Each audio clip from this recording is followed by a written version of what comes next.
Boa noite a todos, sejam todos bem-vindos para mais esse estudo, excepcionalmente hoje, na quarta-feira.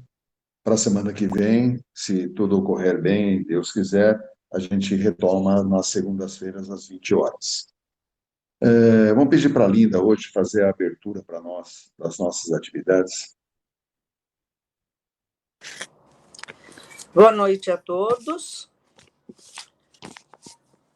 E vamos elevar nosso pensamento a Deus, a Jesus, aos espíritos amigos, trabalhadores da Casa de Maria, agradecendo, em primeiro lugar, a oportunidade de aqui estarmos hoje reunidos para mais este estudo do livro da Gênese, que abre para nós os caminhos do entendimento e da busca pela nossa renovação espiritual.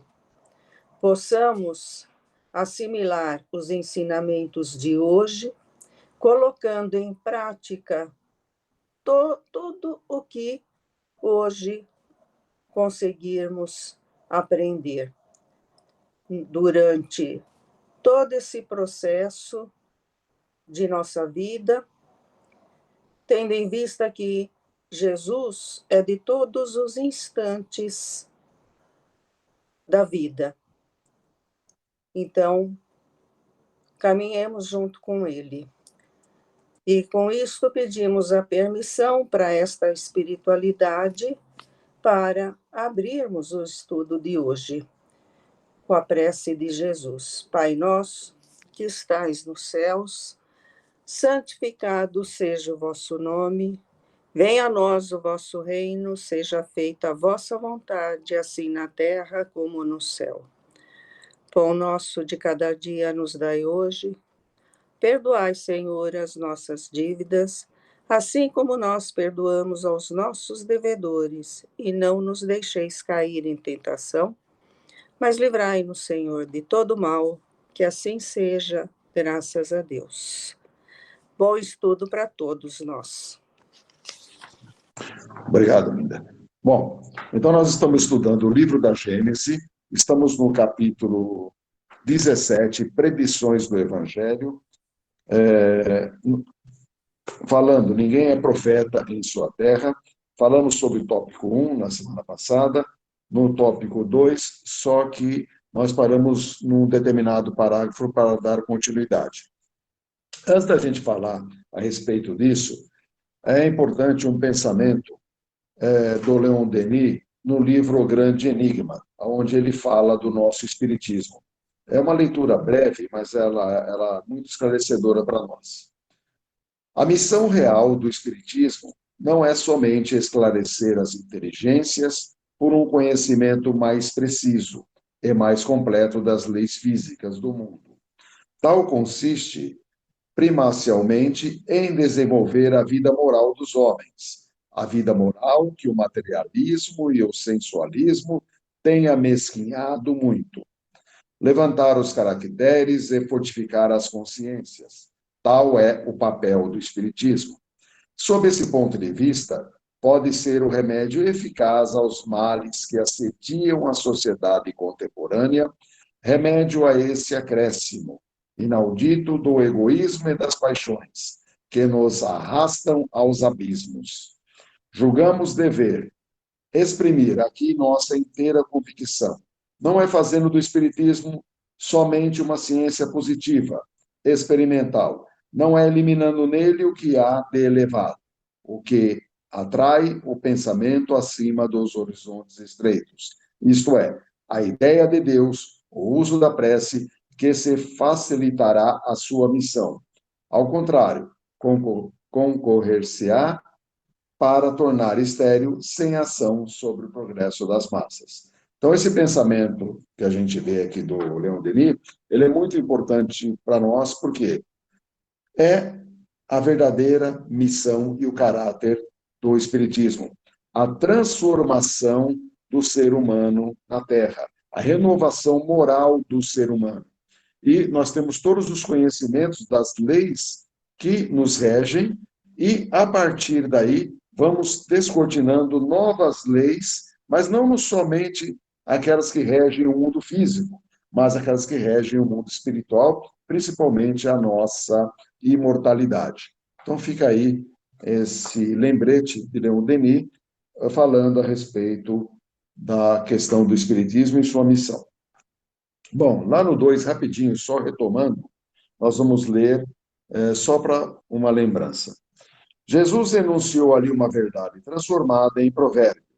É que todos os tempos é a qual se poderia dar mais extensão, dizendo que ninguém é profeta enquanto viver. Então, tratamos disso na semana passada.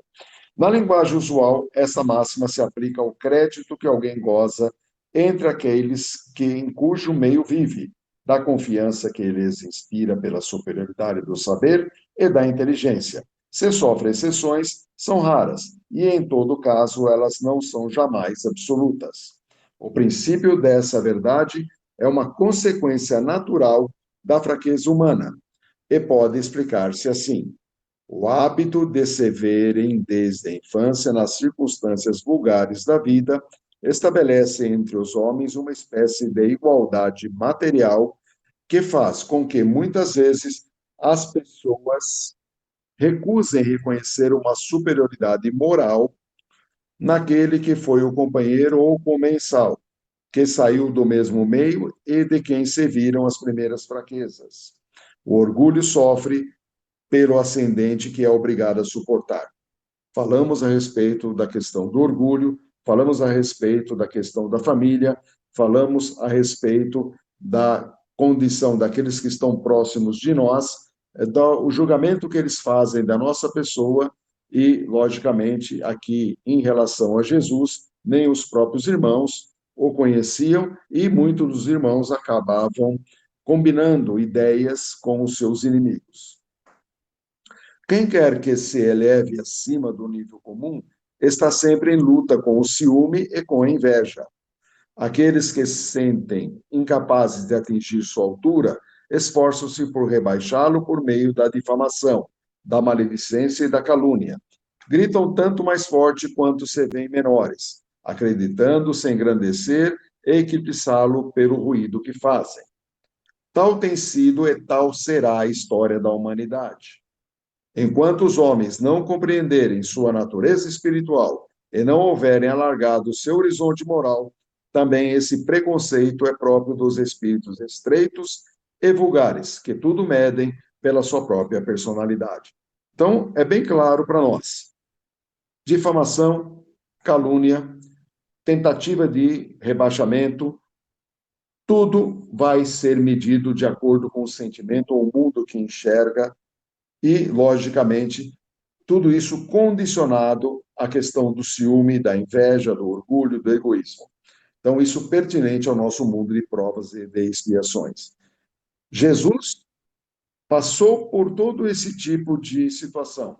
E, com toda certeza, nós também vamos passar e também somos agentes, às vezes de inveja, às vezes de ciúmes, às vezes também temos aquela condição de não querer suportar alguns próximos a nós por entendê-los que são menores do que nós. E, na realidade, pode ser que sejam muito maior que nós. Bom, agora nós vamos diretamente à questão daquele parágrafo para dar continuidade aqui no tópico 2. Por outro lado, toda a gente, em geral, faz dos homens apenas conhecidos por seu espírito, um ideal que cresce com o afastamento dos tempos e dos lugares. Então, isso é bem claro. Tudo vai se fixando numa ideia, mas depois de longo tempo.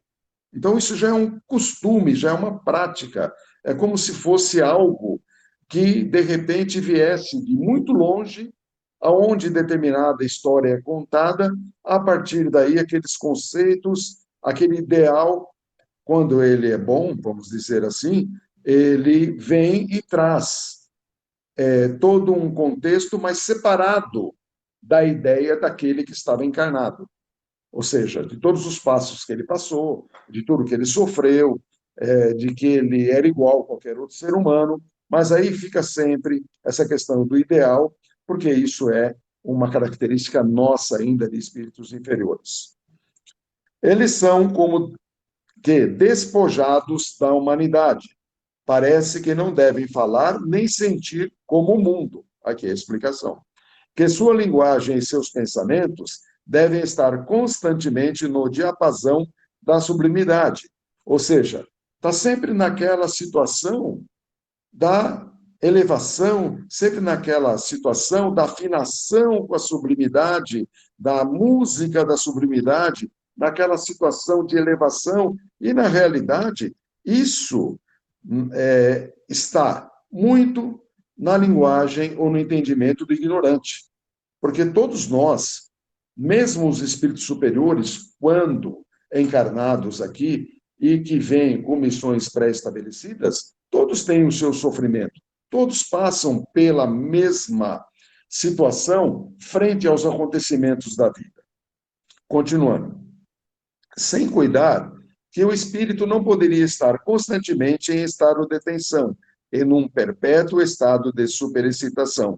Aí a gente vai olhar para aqueles chamados profetas, que às vezes nós procuramos aí nos Antigos Testamentos, e nós achamos que aqueles homens tinham aquele contato direto com Deus e que eles estavam sempre ligados com Deus, tinham como se fosse o número do telefone de Deus, aonde poderiam estar em contato constante. Nós não sabíamos, ou não poderíamos aquilatar, pela distância dos tempos, aí, como aquele ideal cresceu, como aquilo começou, de que forma foi evoluindo. Então, nós não tínhamos como mensurar isso. Então, a gente toma isso como uma condição geral. Veio do sobrenatural, veio do maravilhoso, o indivíduo era santo, e a partir daí, dele sendo santo, ele já tinha esse contato direto. Bom, é mais ou menos isso que o texto coloca para nós. No contato diário da vida privada, se vê demasiado o homem material que nada distingue do vulgar. Então, é tudo muito comum. E quando você está naquele contato da vida diária, naquele cotidiano, tudo está dentro dos costumes, dentro dos hábitos, e às vezes se enxerga muito superficial a personalidade da pessoa, o interior da pessoa, o sentimento das pessoas. Então, tudo fica num contexto que você vai enxergar de acordo com o sentimento que você tem. Então, você, muitas vezes, perdoa em você o que você condena nos outros. E você corre o risco de entrar nessa situação de ter inveja, de ter ciúme, de procurar caluniar, difamar. E a gente tem uma coisa muito comum nos nossos dias, né? Que às vezes, indiretamente, a gente pode vir a sentir determinada inveja de alguém e ele ser alvo de determinada fofoca. E às vezes temos o prazer de até usar a má língua, né, para poder passar alguma coisa que não devemos e até que vamos sentir vergonha depois, se for o caso, mas naquele momento, né, instigados, naquele momento daquela rodinha, a gente acaba colocando muito isso.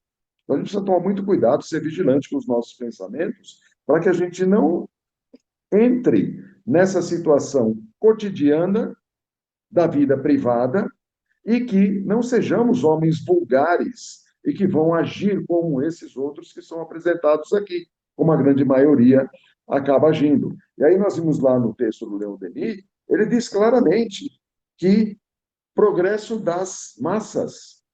Então, há uma necessidade do progresso das massas. E ele diz também que a doutrina espírita, ela vem para poder fortificar as consciências e desenvolver nos homens sentimentos ou caracteres que sejam bons, caráter. E, a partir daí, mata-se o materialismo, destrói-se o materialismo. E aí, aquelas ligações que estão extremadas junto ao materialismo começam a tender, depois, se dividindo um pouco mais, para o espiritualismo. E, a partir daí, começa a se entender que aquela vida era uma vida transitória.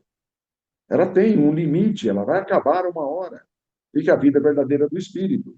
Só que, dentro da mediocridade humana ainda, há um costume como se fosse uma grande combinação do planeta inteiro, aonde todos vivem a vida privada e a vida dos outros, e também tudo de uma forma única, material, e utilizando-se dos sentimentos de ordem ruim e usando esse sentimento com determinado prazer. E dentro desse prazer tem essa condição de prejudicar-se uns aos outros. Então, isso que nós estamos vendo é a nossa história. Então, nós estamos falando de Jesus, mas é a nossa história, não deixa de ser a nossa história. E é isso que nós temos que tomar cuidado, para que nós não sejamos esses personagens. E se nós já fomos antes, em outras vidas, nós temos que recuperar nessa vida para não continuarmos a sermos. E aqui ele continua.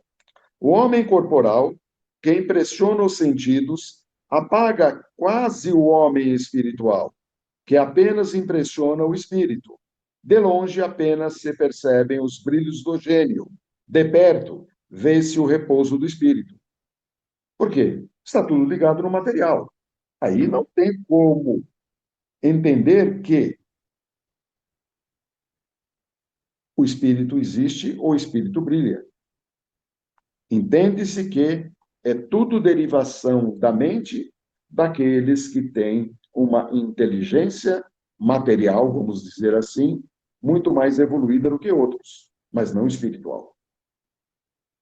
Depois da morte, aí a coisa começa a mudar. Depois da morte, a comparação não existe mais, é lógico, porque não tem mais o corpo físico. O homem espiritual permanece só. Sim, antes de você seguir, posso fazer um questionamento? Sim, eu só vou desligar meu microfone, pode fazer. Essa parte que você leu aqui, né, da nossa realidade enquanto encarnados, como que a gente percebe questão espiritual e a questão material, né, e quantos nós nos ligamos à questão material que ofusca, a gente pode entender que essa questão espiritual em nós, ela pode estar meio latente em função dessa questão material se sobrepor à questão espiritual? É mais ou menos isso, essa ideia? Tanto que no Livro dos Espíritos tem uma questão que trata diretamente da influência da matéria sobre o espírito. E aí nós vamos ver que essa influência é muito grande. Somos mergulhados no esquecimento, no sono do esquecimento. A partir daí, as nossas tendências elas são latentes. E a educação, ela também é primordial para nós despertarmos as boas questões, os bons sentimentos. E quando ela não tem o resultado efetivo que deveria ter, o próprio espírito, com seu esforço, ele deve fazer de tudo para poder se desvincular ou tentar um equilíbrio melhor entre o material e o espiritual. Porque também tem aquele que se esforça e às vezes está numa condição que a própria educação não foi muito benéfica para ele, mas ele se destaca. Ele acaba passando por cima daquilo e reorganizando sua vida nesse sentido. Só que na grande massa, na vulgaridade da vida privada, como é colocado aqui, e dentro da influência da matéria em nossas vidas, nós nos deixamos levar porque atendemos aos nossos interesses mais imediatos. E isso faz grande diferença em nossas vidas. Aqui, quando ele abre aquele parente depois da morte, essa comparação não existe mais, é aquele momento que a ficha cai. Estamos adentrando a imortalidade. E estamos vendo a nossa realidade nua e crua.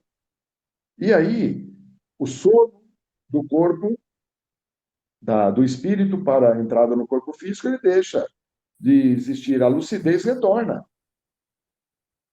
E, a partir daí, a lamentação. Então, nós temos que tomar já dentro providências imediatas, já desde já, para que a gente não tenha esse tipo de dissabor na reentrada no mundo dos espíritos. Porque, afinal de contas, não precisamos da morte para estarmos na espiritualidade. Nós podemos, todas as noites, quando dormimos, podemos adentrar ao mundo dos espíritos. Agora, o que passamos lá, cada coração vai saber. E, a partir daí, dentro da volta do espírito para o corpo físico, Aí sim o filtro vai limitar a lembrança, a lucidez daquela experiência. Só que aquela experiência depois, ela pode se tornar contínua e mais ou menos dentro de um tempo que pode gerar um sofrimento. E todos nós calculamos sofrimento como se fosse algo eterno. O nosso sofrimento é sempre maior do que o dos outros e muito mais duradouro. Nós temos, infelizmente, essa condição de enxergar dentro de uma vulgaridade, porque às vezes nos sentimos desamparados, porque não nos esforçamos para poder mudar a nossa postura e a nossa condição de crescimento espiritual. Né? Não sei se está mais ou menos respondido, mas se você quiser complementar. Não, é isso mesmo. Eu só estava buscando, né, entrar na ideia, mas isso que você colocou, esclareceu, colocou muito bem, né? Tanto aquela questão essa questão como a questão por que outros, né, até se revoltam, né?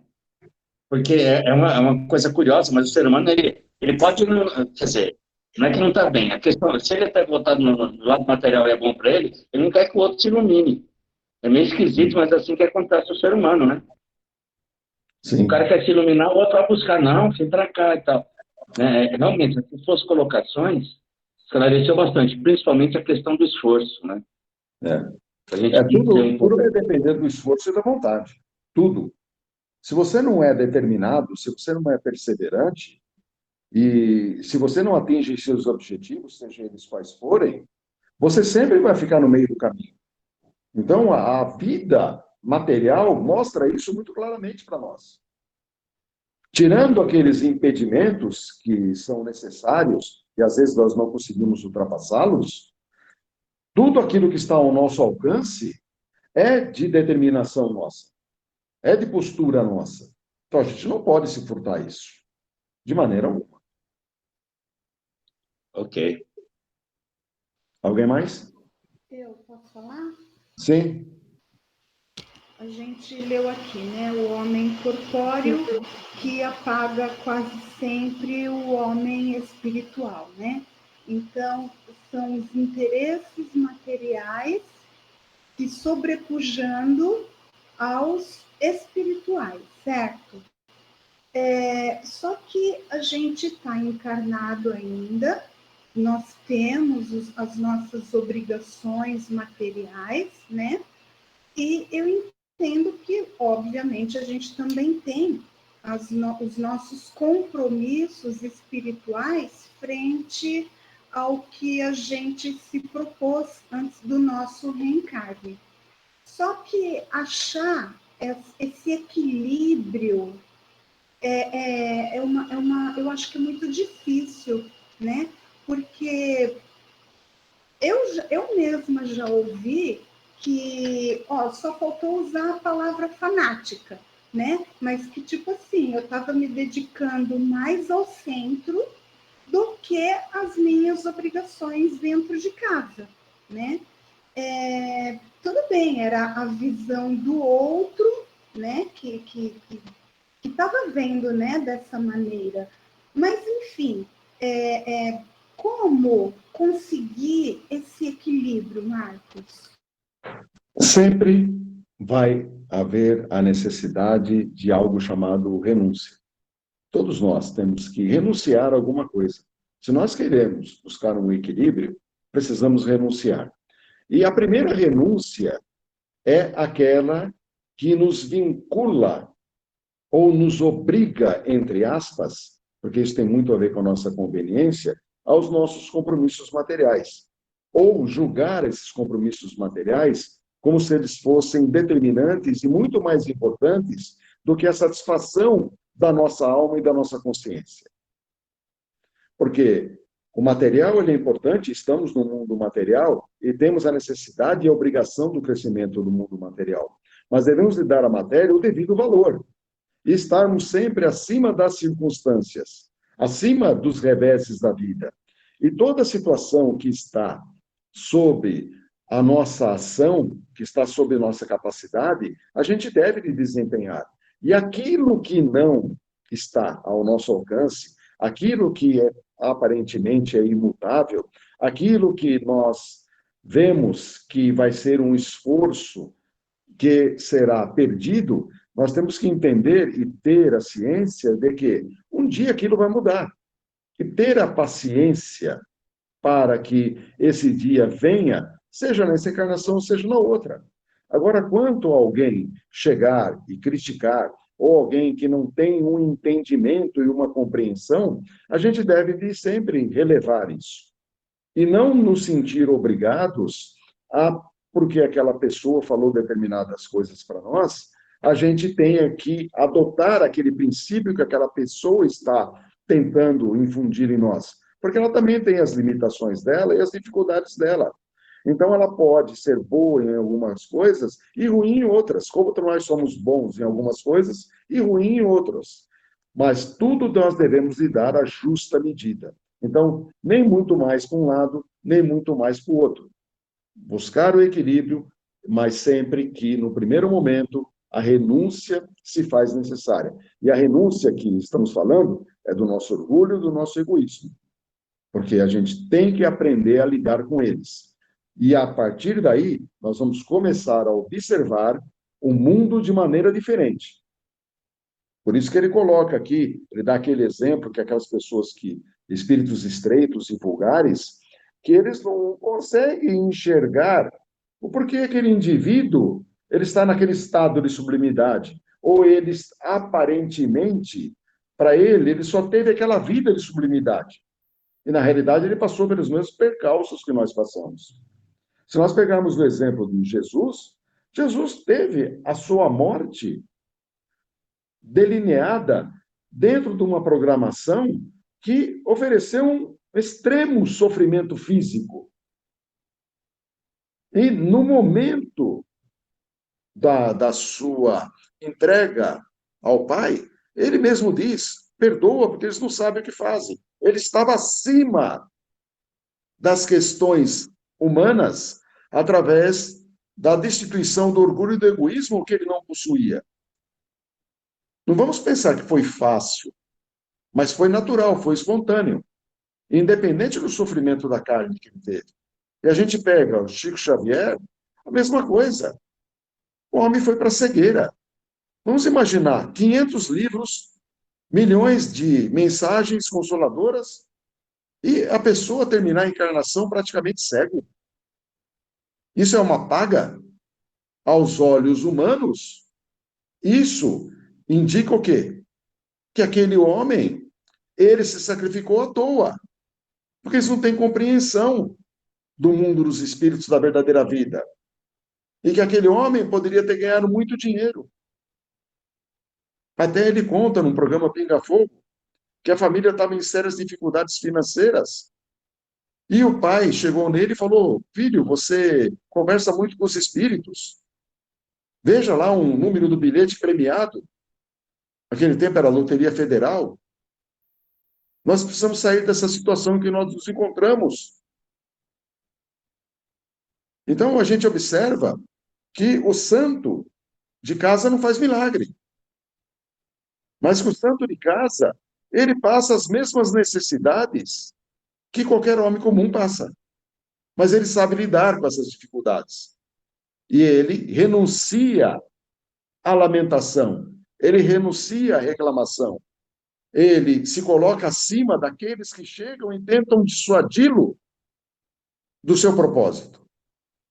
Então, esse ponto de equilíbrio é isso, é buscar isso. Tudo bem? O Marcos, Sim. Pegando esse gancho todo aí, não seria assim, por exemplo, a gente busca luz, né? Quando você trilha um caminho que você começa a buscar essa luz, e a luz que eu falo não é só a luz espiritual, é a luz no caminho moral, porque eu acredito assim, que buscar a luz é buscar várias aberturas, né? Uma parte para o lado intelectual, para você ler mais, para você, que nem a gente, se reunir para discutir um assunto que já foi escrito lá atrás, que a gente nunca se apercebeu, o lado fraternal, que a gente vai trabalhando isso, né? com o passar dos anos e vai enxergando os nossos problemas ou os nossos karmas de uma outra forma, né? E quando a gente começa a ver, tem o lado material? Tem, porque a gente precisa do lado material, só que a gente começa a enxergar que a gente não precisa de tudo aquilo que a gente achava lá atrás que precisava. Isso aí te dá até um equilíbrio, falando o que a Denise estava falando também, né? Te dá até um equilíbrio, porque você começa a entender e a compreender dentro de você, não é externo, não é nada, que as coisas que você leu nos livros, que você aprende nas reuniões, que você vai no lado fraterno e vê as dificuldades, você começa a aprender que aquilo é mais importante, que existe algo a mais depois dessa vida, que é muito mais importante do que aquele equilíbrio material no momento. Então, é isso que te dá essa tranquilidade e que, infelizmente, santo de casa não faz milagre, porque isso aí é um trabalho individual de cada um. Então, você pode passar para a sua família isso aí, e eles falarem assim, mas não é nada disso. Porque, como você falou, cada um vai estar olhando para o seu umbigo, e não está olhando no aspecto que nem a gente começa a olhar o planeta Terra inteira, a sua encarnação inteira, as suas outras encarnações, as que virão ainda. Você não acha assim? Sim, é justamente isso. Porque a gente vai sempre perceber isso, que a nossa limitação, ela é muito grande. Mas, se a gente quiser sair dessa limitação, vamos começar, primeiramente, com a nossa reforma. Então, tudo está dentro do contexto da reforma. E é muito interessante, porque quando você adentra na doutrina espírita, a primeira coisa que você ouve, e você ouve em todos os estudos, em todas as sessões espíritas, sempre reforma íntima. Sempre é como se fosse duas palavras que já tem um cartaz exposto em todas as salas ou em todos os ambientes espíritas e menos na nossa casa. E são cartazes que estão lá permanentemente, dentro de uma eternidade, e vão continuar ali por toda uma eternidade e se tornam invisíveis para nós. E nós ouvimos aquelas palavras, porque nós já não enxergamos mais, e quando nós ouvimos, entra de um lado, sai do outro. Já passa direto nos nossos ouvidos. E da nossa boca, quando sai, nós expressamos como se estivéssemos naquela situação de queremos ensinar alguém aquilo que nós precisamos praticar em nós. Faça a sua reforma íntima, você vai melhorar. Mas e eu? Faço a minha? Será que eu tenho certeza que eu faço minha reforma? Todos os dias a gente escorrega. Todos os dias. Todos os dias você tem um ato agressivo. Todos os dias você tem. Se você for reparar, às vezes você tem um confronto na rua, dentro de casa, você sempre tem um ato agressivo. E como se policiar disso? Quando você vê, já fez. Aí você passa aquela vergonha, você fica envergonhado, você pede desculpa.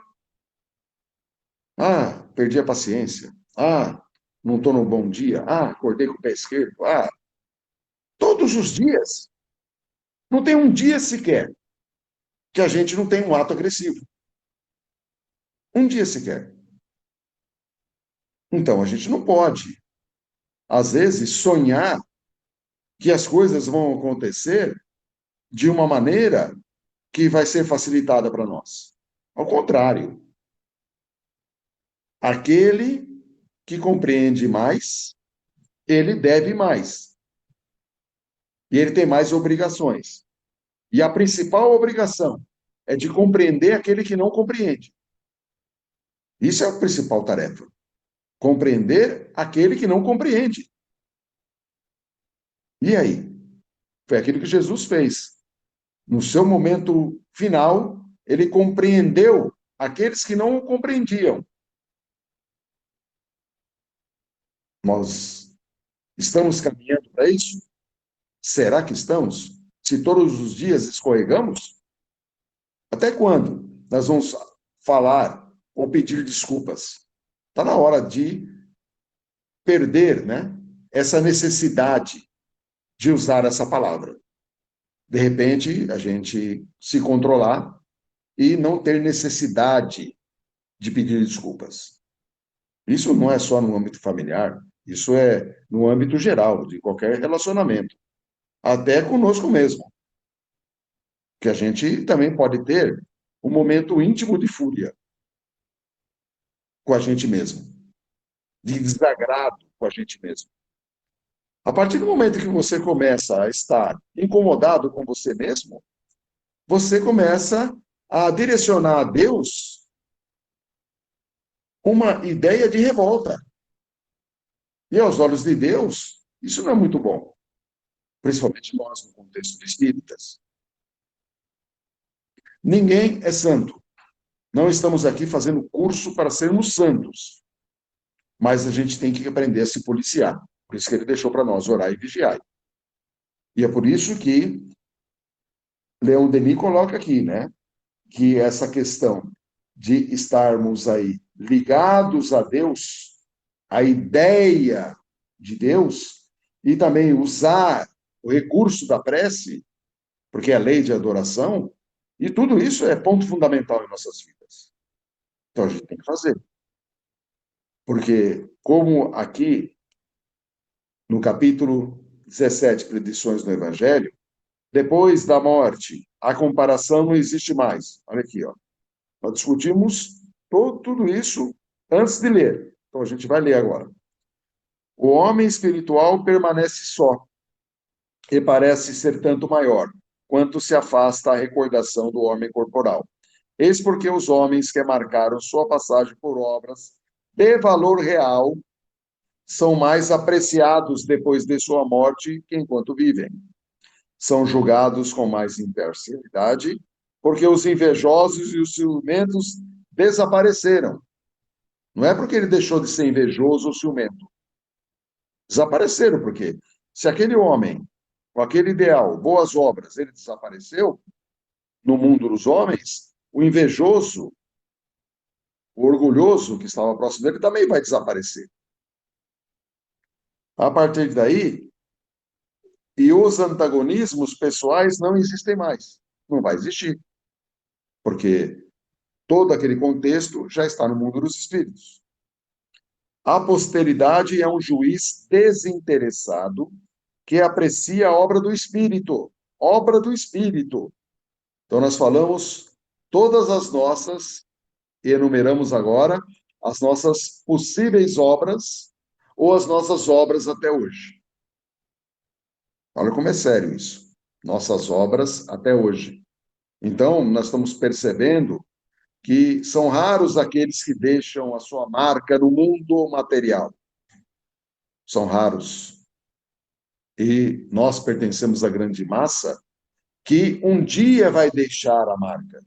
Mas, por enquanto, não deixamos marca nenhuma. E é isso que nós temos que nos atentar. Mas não que o objetivo seja de deixar marca, não é isso. Mas é a forma de colocação aqui do livro da Gênesis. Aceita sem entusiasmo, cego se ela for boa, rejeita sem ódio se ela for má, feita a abstração da individualidade que a produziu. Então, é óbvio isso, né? Jesus pouco podia escapar às consequências desse princípio. Aqui ele vai fazer aquele fechamento que nós aí vimos na sua parábola, né? Inerente à natureza humana, por viver num ambiente pouco esclarecido e entre homens devotados inteiramente à vida material. Então, lá naquele tempo, pouco esclarecido, devotados inteiramente à vida material. Aquele tempo, esse tempo. Seus compatriotas viam nele apenas o filho do carpinteiro. Então, o orgulho. O irmão de homens tão ignorante quanto eles. E se perguntavam, que é que podia torná-lo superior a si próprios e dar-lhes o direito de censurá-los. Também, vendo que sua palavra tinha menos crédito sobre os seus, que o desprezavam, foi pregar entre aqueles que o escutavam, no meio onde encontrava simpatia. Aí nós vemos que Jesus não queria fazer prosélitos de forma alguma. Jesus não queria impor sua doutrina a quem quer que seja. Ele levava a sua mensagem àqueles que queriam ouvir e àqueles que tinham olhos para ver. E esse é o papel nosso de espíritas, levar a nossa mensagem àqueles que querem ouvir, àqueles que querem ver, e não forçar a quem quer que seja para se tornar espírita, pois não tem um nível de compreensão ainda. Se nós temos dificuldade, imagine os outros. E aí ele continua, pode-se julgar de que sentimentos seus conhecidos estavam animados em relação a ele, pelo fato de que seus próprios irmãos, acompanhados de sua mãe, vieram a uma assembleia onde ele se encontrava, para se apoderarem dele, dizendo que ele havia perdido o espírito. Aí é São Marcos, capítulo 3, versículos 20 e 21, 30 a 31, Evangelho segundo o Espiritismo, capítulo 14. Assim, por outro lado, os sacerdotes e os fariseus acusavam Jesus de agir pelo demônio. Olha que interessante. Jesus foi acusado de agir pelo demônio. E hoje, nós, na doutrina espírita, trabalhamos com os demônios. Do outro, era taxado de louco pelos seus próprios parentes. Nós já vimos muita associação de mediunidade com loucura. Não é assim que hoje se costuma fazer com relação aos espíritas? Olha aqui. Esses devem se queixar de não serem melhor tratados por seus concidadãos do que foi Jesus? Aquilo que nada tinha de espantoso há 2000 anos, num povo ignorante, é mais estranho no século, aqui depois 19, mas a gente vai por século 21, nas nações civilizadas. Então, quantos séculos mais vamos aí estar aí nessa situação de sermos maltratados, se assim o merecermos ser maltratados? Porque aqui, a condição desse que está sendo maltratado é um ser elevado. E se a gente estiver numa condição de elevação, aí podemos vir a ser maltratados aí como igual. Mas se nós somos espíritos ainda imperfeitos, aí nós merecemos essa tratativa de sermos maltratados, né? Porque também maltratamos. E antes da gente fazer agora o comentário final, então para a semana que vem, fica aí recomendada a leitura da Morte e Paixão de Jesus, tópico 3, 4, 5, 6, 7, 8, 9, 10, 11, 12, 13, 14, 15, 16, 17, 18. E vamos, na semana que vem, ao tópico número 19. Então, nós vamos falar do número 19 na semana que vem. Acho que vai ser dia 26 do 10. Tá? Bom, alguém mais? Nós temos aí um tempinho. Interessante essa sua colocação que você fala da questão de trabalhar com demônio. Ainda no século XXI, tem pessoas que acreditam, eu não sei qual é o parâmetro real que eles têm, mas que o demônio pode fazer coisas boas para enganar. Tem alguns segmentos religiosos, eu não estou acusando ninguém, mas tem esse pensamento. É frágil, né? Assim, é até frágil a questão. Mas tem pessoas que acreditam nisso. Que aqueles que se chama de demônio, ele é capaz de fazer o bem para enganar o indivíduo. Quer dizer, crer nisso é meio complicado, né? Nós vamos ver essa questão, então a gente já percebe aqui que era um costume judaico anterior, essa figura do demônio, né? E mais antigo ainda era a questão mitológica, do chamado demônio. Então, nós vamos ver lá na mitologia grega, na mitologia egípcia, e existia deuses para tudo, e tinha o deus do mal. E isso é bem lógico. E tudo isso foi importado para a condição cristã das religiões. E tudo teve seu nome lá readequado daquelas personagens mitológicos, e a gente percebe que a própria ignorância ela é preservada nesse sentido justamente pelo fator intimidativo e para poder depreciar aqueles que realmente trabalham no bem, para desmerecê-los quanto à sua posição de fazer o bem ou a caridade no mundo, ou desmerecer aquela religião A, ou B ou C, de tentar, de alguma maneira, caluniá-la ou expô-la numa situação de constrangimento. E aí nós vamos perceber que aqueles que não compreendem, não entendem, não conhecem as leis, principalmente a lei de reencarnação, ele vai ficar eternamente submetido, enquanto se manter nessa ignorância, à crença dos falsos, vamos dizer assim, falsos demônios, porque são falsos. Porque quando se crê na reencarnação e se utiliza a reencarnação como regra de vida, sabe que todo o espírito ele evolui e que jamais um espírito já na condição de santo, vamos dizer assim, na condição da esfera crística, como Jesus, jamais iria decair para poder vir a ser um demônio, um rei de um lugar chamado Trevas, aonde o fogo queima, mas não consome, pela toda uma eternidade. E aí nós vamos ver que não existe justiça divina, ou perdão, ou misericórdia de Deus, frente a alguém que cometeu erro, ou espíritos que cometeram erro, e não tiveram chance de recuperação. Então nós sabemos que Deus é bondade. E Deus sendo bondade, ele não condena ninguém, nenhum dos seus filhos, de maneira alguma, a uma condição de eternidade, principalmente de penas eternas. Então, nesse sentido, a gente tem que ter uma compreensão e saber que, quando falam, é porque querem nos desmerecer ou porque ainda pertence ao mundo da ignorância e vai demorar muito tempo para poder ter essa compreensão. Posso fazer uma pergunta? Sim. Às vezes a gente lê dentro da doutrina mesmo, né? Que Jesus se entristeceu, ou até alguns expositores também falando de Jesus tendo sentimentos que, no meu entender, são sentimentos que não cabem mais a um espírito do quilate de Jesus.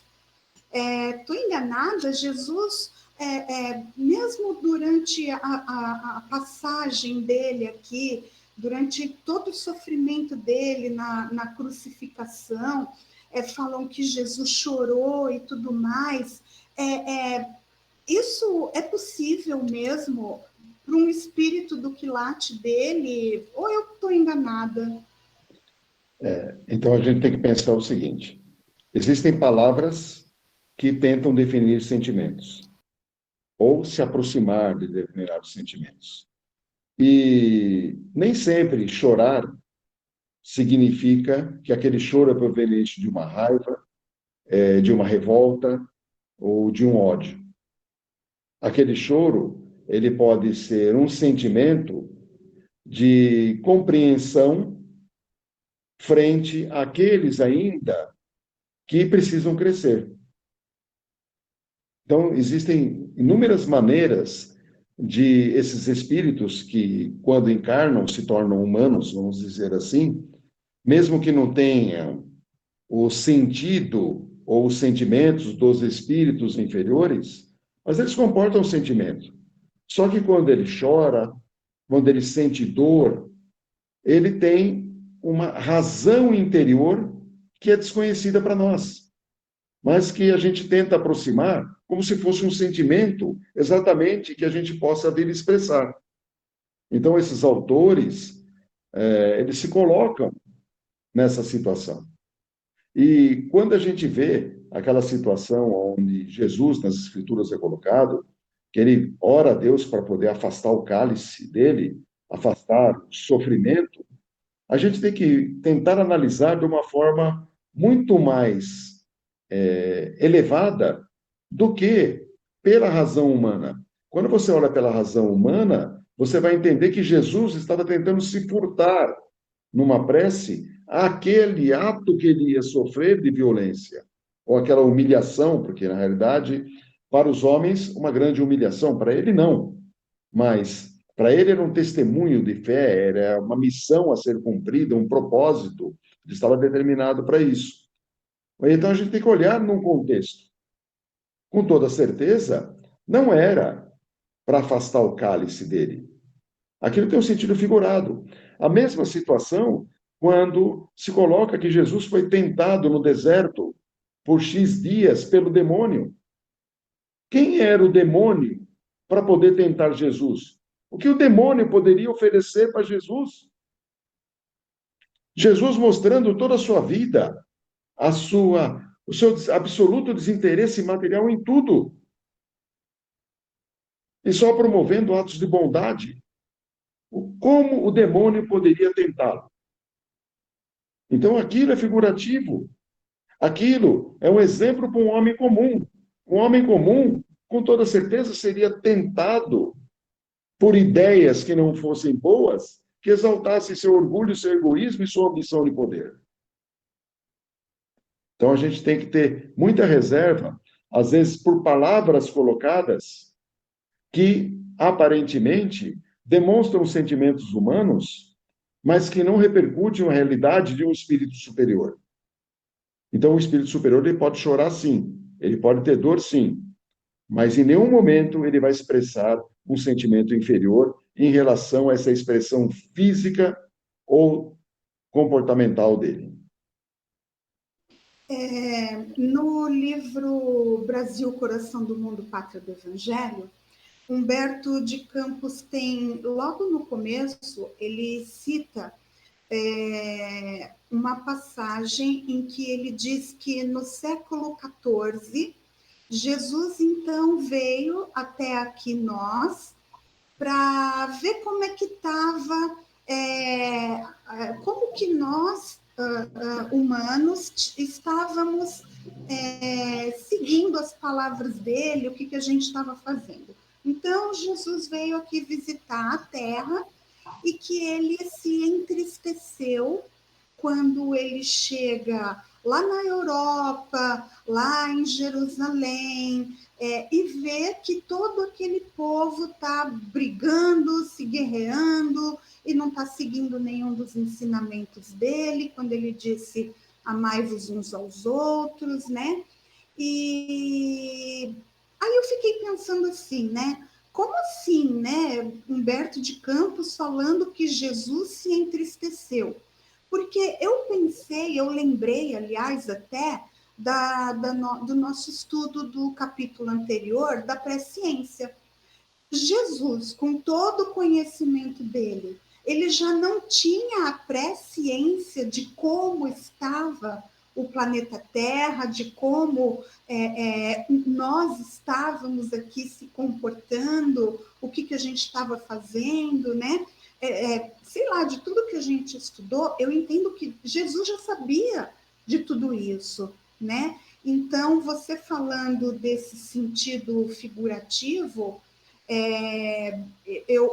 você me deixa pensando assim, que apesar de Jesus já saber de tudo isso, ele veio até aqui, porque, inclusive, Humberto de Campos fala que é quando ele escolheu o Brasil para ser o coração do mundo, a pátria do seu evangelho. Então, sei lá, o que você pode me falar disso? Não vamos esquecer que Humberto de Campos, ele é um escritor. Então, ele mantém a sua posição de escritor e principalmente de crônicas, e traz muito isso latente nos seus escritos. E a linguagem, ela precisa ser mais compreensível possível. Então, ele fala, Jesus veio até a Terra para poder olhar como estão as coisas por aqui. Ele precisa ter esse enredo na sua história. Ele não pode dizer assim, ó, Jesus, lá da esfera crística, pousou o olhar sobre a Terra, nós entenderíamos, espíritas.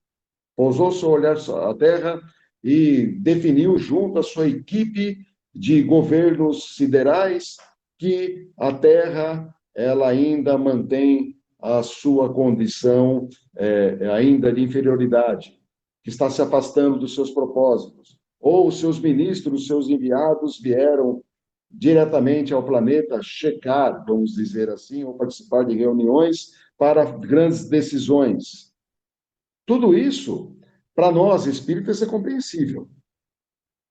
Agora, para o leigo, para aquele que está tentando aprender alguma coisa da doutrina, a história precisa ser contada de um modo que pode vir a ser compreendida. Então, aquele passo do beabá, sabe? Jesus andou tantos metros, Jesus subiu 5 degraus, Jesus sentou sobre a montanha, Jesus pegou um cesto, Jesus colocou 2 peixes no cesto. Então, a gente vai perceber que dentro do enredo desses que são escritores, ele precisa criar um ambiente para que a gente visualize aquela cena de uma forma que seja inteligível para nós. E por isso que eles se utilizam isso. Agora, se a gente for olhar Jesus, nós sabemos que desde o processo da formação do planeta Terra, ele preside pessoalmente, vamos dizer assim, ele cuida. O planeta Terra está apoiado em seu colo. E ele está o tempo todo afagando o planeta. Então, ele não precisa, na realidade, enviar quem quer que seja, ou ele mesmo vir. O planeta está no colo dele. E ele está acariciando o planeta.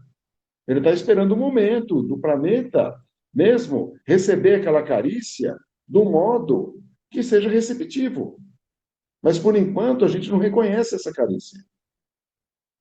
É a mesma história daquele que reclamava e, de repente, andando na areia, encontrou os passos, e era o passo de Jesus o carregando no colo. É igual. Então, não muda. Então, tudo tem um sentido e tem um porquê e um para quê. E a gente, cabe a nós a análise. E, às vezes, a própria leitura direta de um texto, ela pode ter várias interpretações, mas a gente tem que ter o cabedal dentro daquilo que a gente conhece, estuda, para poder dar um sentido àquilo. Porque para você ter um sentido, para mim tem outro, para outro tem outro. Mas a gente precisa formar um sentido único de ter um entendimento universal sobre aquele ponto, né? Então, é o meu modo de entender e o modo de colocar isso, né? Tá bom, gente? Tudo bem, Denise? Aí na semana que vem a gente continua, que nós estamos bem em cima. Aproveitando já que você está aí na continuidade, você encerra para nós. Então, vamos agradecer a Deus e a Jesus por mais essa oportunidade que tivemos nesta noite, de mais aprendizado, de mais conhecimento, para que possamos ir adquirindo cada vez mais toda essa compreensão do mundo espiritual, das leis divinas, e que Jesus possa nos fortalecer e nos abençoar em todo o nosso esforço de crescimento. E com a oração de Jesus terminamos o nosso estudo de hoje. Pai nosso, que estás no céu, santificado seja o vosso nome, venha a nós o vosso reino, seja feita a vossa vontade, assim na terra como no céu. O pão nosso de cada dia nos dai hoje, perdoai, Senhor, as nossas dívidas, assim como nós perdoamos os nossos devedores, e não nos deixeis cair em tentações, mas livrai-nos, Senhor, de todo o mal, que assim seja, graças a Deus. Boa noite, gente. Uma boa noite a todos. todos.